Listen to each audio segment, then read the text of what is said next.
saúdo todos aqueles que nos assistem com a paz do Senhor Jesus. Nós estamos começando agora o programa Anunciando o Evangelho Eterno, que é um programa da Igreja Cristã Maranata, que vai ao ar através do nosso sistema multiplataformas. Você pode estar nos assistindo pela TV aberta, sim, nós transmitimos também pela TV aberta.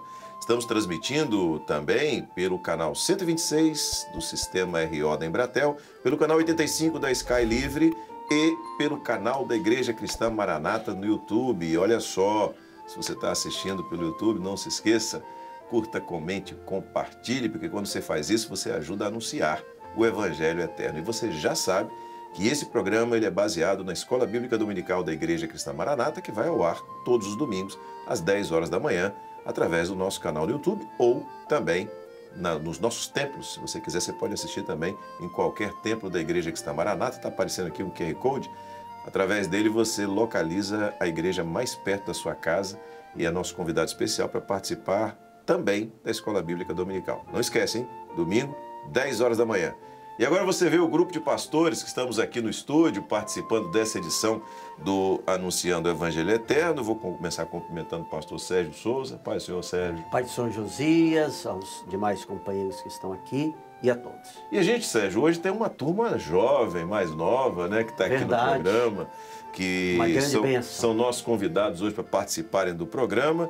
E eu vou começar apresentando o pastor Júlio Filgueiras. A paz do Senhor, meu companheiro. Paz do Senhor, pastor Josias, aos pastores e a todos que participam conosco. Pastor Douglas Spangero.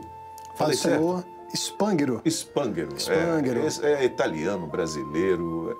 Paz do Senhor. Paz do Senhor a todos, aos pastores, uma alegria estarmos juntos aqui. Muito bem. E pastor Jerônimo Silva. Paz do Senhor, Jerônimo. Pai do Senhor, é simples, Silva mesmo. Silva é mais fácil. Pai do Senhor, Josias, os demais companheiros, aos nossos irmãos.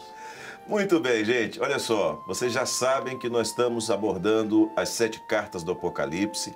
Aliás, além da Escola Bíblica Dominical, eu quero convidar você a assistir a um programa que tem sido produzido, focado com mais profundidade em cada carta do Apocalipse e que vem de uma sequência maravilhosa e que você assiste tanto pelo nosso sistema multiplataformas, né, claro, naturalmente nos horários de transmissão, mas uma forma fácil de você encontrar é no nosso canal no YouTube. Vai lá, entra no canal, 7 cartas, coloca lá e você vai ser redirecionado. Você vai chegar nessa sequência, nessa playlist de programas sobre as 7 cartas do Apocalipse, com a participação do pastor Gedeu Tigueiros, que é o presidente da Igreja Cristã Maranata, que participou. Tivemos as primeiras 8 edições com o documentário da Turquia e da Grécia, e depois, a partir daí, o pastor Gedeu Tigueiros sempre conosco, participando de todas essas edições. Você é convidado a nos acompanhar. Sérgio, estamos agora na carta à Igreja de Esmirna, e há uma associação dessa carta com a parábola do trigo e do joio. Qual é essa associação? Mais uma vez eu te peço para contextualizar os nossos irmãos.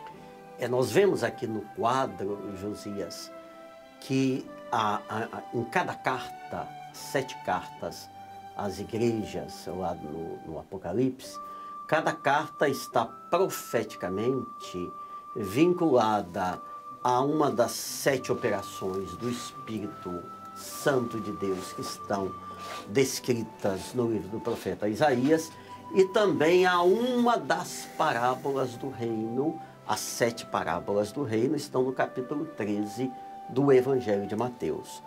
No caso da igreja, ou da carta à igreja de Esmirna, há uma ênfase muito grande, há um período das grandes perseguições.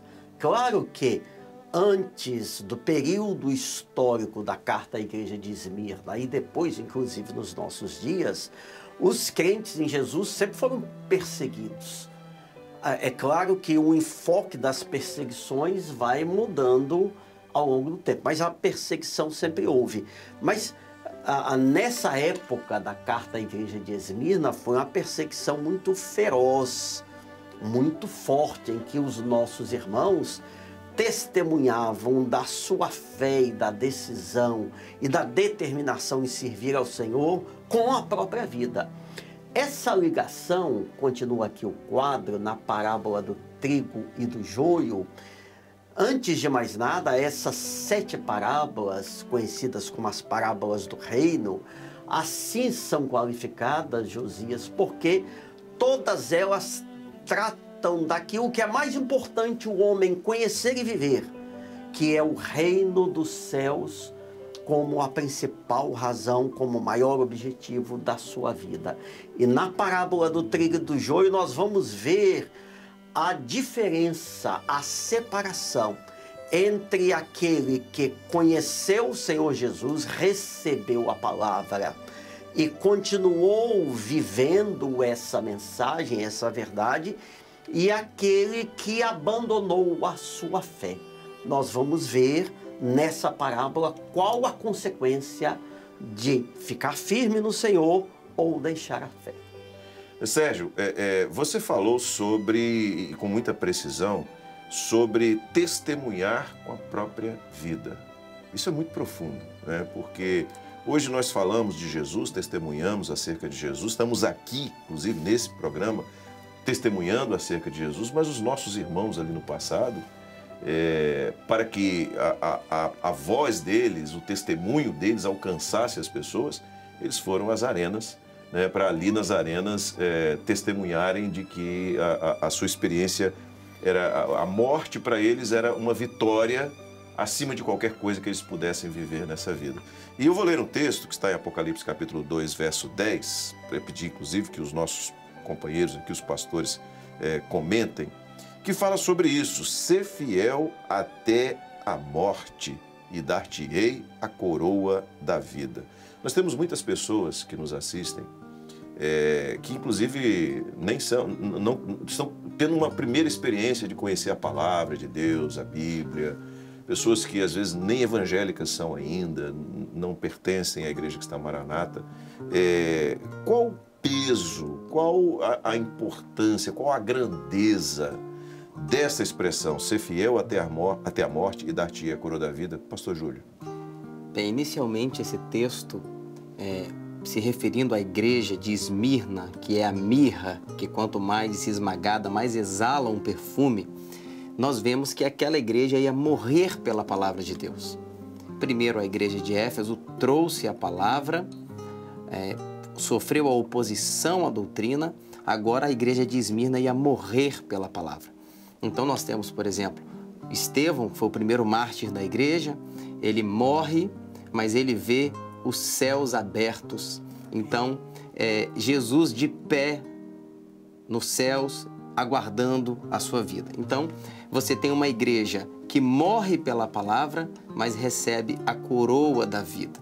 Eis aí também o espírito de sabedoria. Onde é que estava a sabedoria? Abrir mão das riquezas do mundo, abrir mão das coisas dessa vida para herdar uma eternidade com Deus.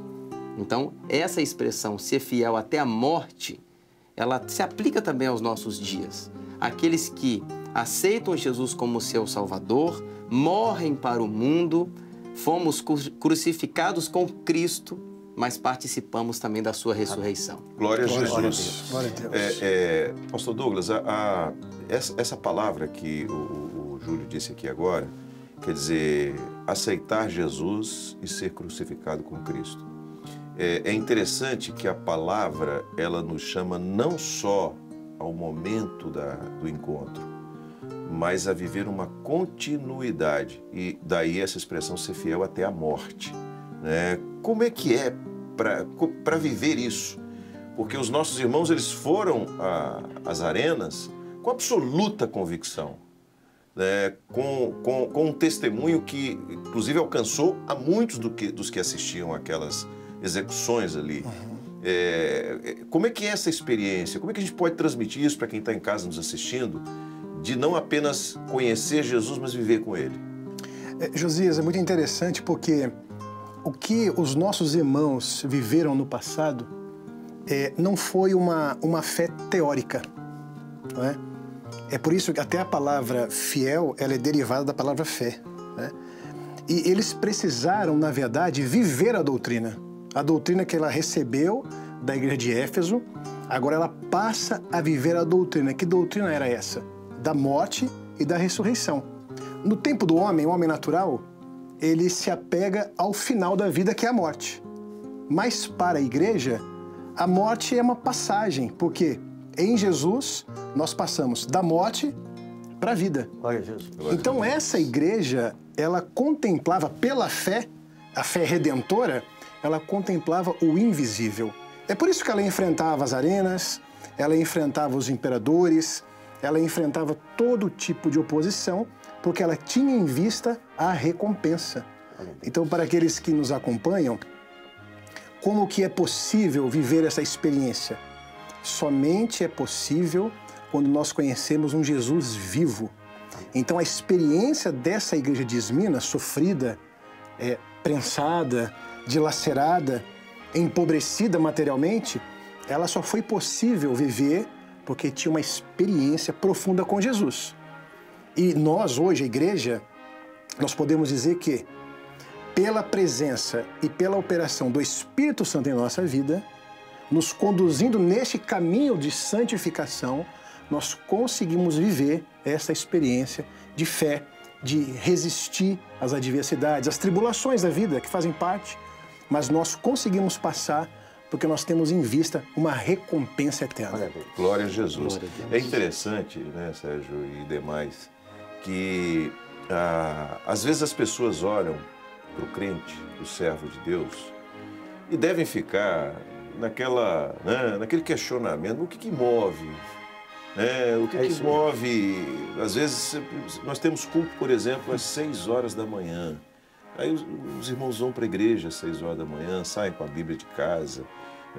Domingo de manhã, as pessoas estão indo para o lazer, nós estamos indo para a igreja, de terno. Entra no elevador e você tem aqueles dois grupos absolutamente distintos dentro do elevador. O que move? Quando nós olhamos para os nossos irmãos de Esmirna, nós entendemos o que move. É algo transcendental. É algo que vai além, é uma experiência muito A razão não maravilhosa. explica. Não tem como explicar pela razão. Agora eu quero fazer uma pergunta ao pastor Jerônimo. Nós temos um gráfico, inclusive, e aí eu vou pedir depois para vocês colocarem esse gráfico também, que fala sobre salvação, ato e processo. E completa isso, que o pastor Douglas acabou de falar. Você tem um encontro com o Senhor Jesus, e isso, aliás, é maravilhoso, é marcante na vida de todo mundo que teve, mas você tem uma caminhada, você tem uma vida, e há um recurso dado, e o Senhor Jesus deixa claro isso, para viver essa vida, e para fazer com que o momento do encontro seja tão maravilhoso quanto o momento do encontro dos nossos irmãos Esmirna. Explica um pouquinho, por favor, Jerônimo, isso para nós. Como é que é essa vida do crente depois do encontro, depois do momento do chamado? Foi o que os servos em Esmirna viveram, pastor Josias e demais companheiros. Recursos para essa vida eles não tinham nenhum, porque eram tomados, quando eles aceitavam a Jesus, eram tomados, perdiam seus bens, mas eles tinham os recursos da graça. Eles tinham o Espírito Santo, que nessa jornada, aqui nessa vida, ter uma vida dirigida pelo Espírito Santo, ter uma vida conduzida pelo Espírito Santo, faz toda a diferença. Porque quando o Senhor, diz a ele, ser fiel até a morte, estava mostrando que nessa vida iria acabar, até a morte, até aqui, mas haveria algo excelente, maior, que eles receberiam. Porque a salvação não é viver dentro do Evangelho apenas nessa vida, não.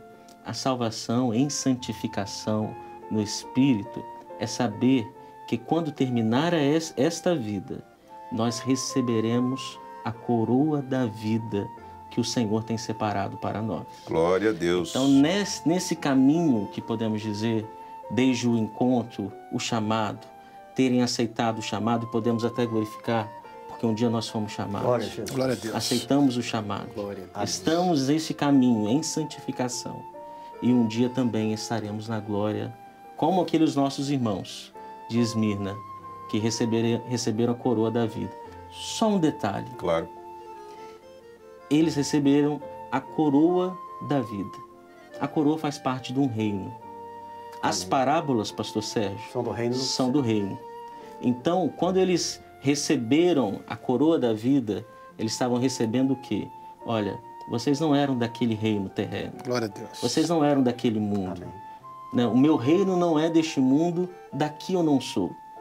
Aqueles servos de Esmirna, eles receberam a coroa da vida, a coroa do reino de Jesus. Glória a Deus. Glória a Jesus. Glória a Jesus. Bom, eu vou ler um texto aqui Glória a Deus. que resume tudo isso que foi trazido para os irmãos aqui, para você que está nos assistindo. 1 Pedro, primeira epístola de Pedro, capítulo 1, verso 2, diz assim: eleitos segundo a presciência de Deus Pai, em santificação do Espírito, para a obediência e aspersão do sangue de Jesus Cristo, graça e paz vos sejam multiplicadas. É só uma colocação, Josias. Eu gostaria que voltasse aquele quadro que... Salvação, ato, processo? Isso, que estava aqui, porque o Jerônimo se referiu muito bem, mas só para que todos que ainda não tiveram contato com esse quadro, que é tão didático, mostra tudo aquilo que já foi dito de certa forma, porque está aqui no início, eleição, ou seja, o homem é eleito por um ato soberano de Deus. Chega um momento do chamado, que é o encontro dele com Jesus, em que cada um toma a sua decisão. Eu aceito Jesus como Salvador. E como você mencionou, desde o dia em que nós aceitamos Jesus até o recebimento da coroa da vida, isso pode durar dias, anos, décadas, nós não sabemos, Deus o sabe. Mas essa caminhada não existe salvação. Eu sou salvo hoje, estou salvo para sempre, ponto final. Não, você tem que seguir uma trilha, uma jornada na santificação do Espírito Santo. Por isso que, e aí o Júlio falou da igreja de Éfeso, da doutrina estabelecida, por isso que é indispensável, o que sustenta o homem na presença de Deus é a sua palavra, é a doutrina revelada pelo Espírito Santo. Nós podemos então dizer que ser fiel até a morte é viver em santificação do Espírito Santo até a morte? Sim, sem dúvida. A morte física ou a volta de Jesus. Porque se o Senhor Jesus voltar hoje, e assim desejamos e clamamos por isto, nós que estamos vivos, não passaremos pela morte aqui neste mundo. Nós já nos encontraremos nas nuvens com o Senhor. De qualquer forma, é no momento do encontro. Do encontro, seja pela morte ou pelo arrebatamento. Pelo arrebatamento. Muito bem, vamos seguir aqui. E como nós falamos, há uma associação entre o livro do Apocalipse, o livro do Apocalipse, na carta à igreja, as 7 cartas, as 7 parábolas do reino e, no caso específico da carta à igreja de Esmirna, nós temos a parábola do trigo e do joio. E aí, mais uma vez, eu pedi para você contextualizar. Essa parábola fala de um campo. Um campo que recebeu a semeadura, foi lançada a semente do trigo, ou seja, era uma plantação de trigo. De repente, as pessoas dormindo, está até aqui o texto, Mateus 13, 25, veio um inimigo e lançou uma semente que era, na verdade, uma erva danosa, prejudicial, que foi o joio. As pessoas, os servos do dono, do senhor daquele campo, foram até ele dizer: nós temos que tirar esse joio, essa erva, que ela é prejudicial. E o senhor daquele campo disse assim: vamos aguardar, vamos deixar que os dois cresçam juntos, porque como há uma semelhança muito grande entre o trigo e o joio, se nós arrancarmos agora ainda na fase inicial, há o risco de, não identificando um e outro, o trigo ser prejudicado. Vamos aguardar o momento da ceifa, ou seja, com os frutos já maduros, porque aí o trigo vai ser tirado e levado para o celeiro do Senhor do campo. Já o joio será lançado, vai ser queimado. Essa foi a parábola contada pelo Essa é a Senhor. parábola do trigo e do joio. E aqui eu passo para vocês também, para vocês fazerem um comentário, né? Há um aspecto interessante, e eu creio que na edição anterior nós comentamos sobre isso aqui, é que, e o Sérgio já adiantou aqui, a diferença está no fruto, né? A diferença está naquilo que o joio não tem, mas que o trigo tem. E eu queria que vocês falassem um pouco sobre... Vamos inverter aqui, vamos começar pelo Jerônimo. Jerônimo, fala para nós sobre essa parábola e a aplicação dela na vida da igreja e, claro, em Esmirna. Primeiro, pastor Josias, eu acho que cada um de nós precisamos nos ver neste campo, para que nós não sejamos joio, mas sejamos trigo. Amém. Porque quando você deixa de ser fiel, você deixa de ser trigo, passa a ser joio. Então acho que esse é o primeiro olhar. A igreja de Esmirna foi trigo. Foi trigo porque ela recebeu a boa semente, foi trigo porque ela tinha fruto, foi trigo porque o que tinha nela gerava vida, foi uma igreja que evangelizou, foi uma igreja que com seu testemunho ganhou almas para o reino. Eles começaram e terminaram sendo trigo. Então, acho que a primeira reflexão é essa. Nós não podemos deixar de ser trigo. Porque quando olhamos, imagine, ao lado tinha um joio, ao lado tinha um trigo, porque é assim hoje o mundo. Você tem o evangelho, mas você tem ao lado o cristianismo. Você tem a sã doutrina e você tem os ensinos que não são do Senhor. Então, essa igreja, ela foi trigo do começo ao fim. Glória a Deus. Glória a Deus. Douglas, há um aspecto, eu queria te perguntar se nós podemos fazer essa associação. Há um aspecto na carta à igreja de Esmirna, né, quando o Senhor Jesus, que é quem dita a carta para João, né, que é o autor da carta, João é o escritor, ele fala sobre, o Senhor Jesus fala sobre a atitude da igreja em não aceitar as blasfêmias que eram trazidas. Tá? Então, o Jerônimo fez uma abordagem aqui muito interessante sobre a igreja ser joio, ou ser trigo e não joio. Uhum. Mas considerando o trigo também como tipo da palavra de Deus, né, qual a aplicação que nós podemos fazer desse discernimento, dessa capacidade de saber diferenciar entre aquilo que alimenta e aquilo que não alimenta?